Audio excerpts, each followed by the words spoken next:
What's going on, guys? Today I wanted to talk about investing in yourself.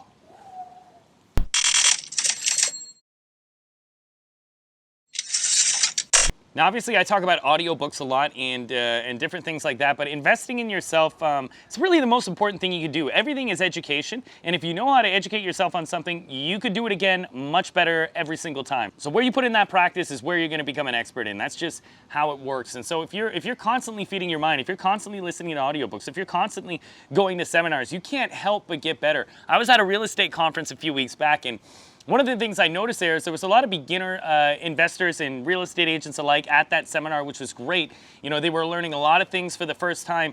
But then I noticed that, coaching was a big part of this seminar, and I thought that was great. Now, personally, I didn't sign up for any coaching there, but when I noticed the other people there is when they brought up the coaching, it seemed like they had some sort of resistance to it. Like they didn't want to spend a little bit more. They didn't want to spend that few $100 a month on coaching in an industry that they're looking to do full-time or already doing full-time.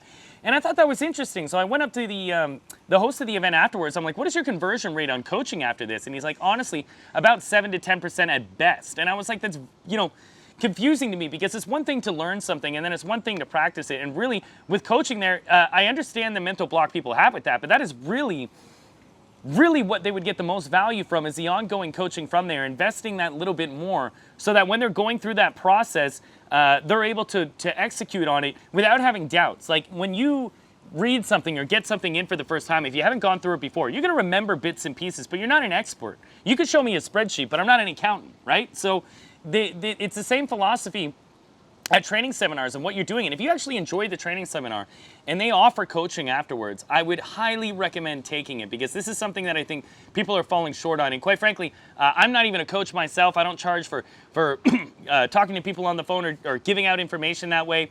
But it is something that I noticed when I was there, and I hadn't been to a seminar in a while, so I wanted to talk about it. I mean, obviously, audiobooks and anything else is a huge thing here. This is self-education. This is self-learning. This is how you invest in yourself, spending that money. I mean, if you're going to go spend $200 at a nightclub and go drinking, or $100, whatever it might be, why can't you buy 5 audiobooks? It's going to take you much more time than a night to get through. You're going to learn a lot more from it, and eventually that's going to pay off for you as well. I mean, Tai Lopez is all over this, right? So educating yourself and invest in the coaching when you're going to the seminars as well.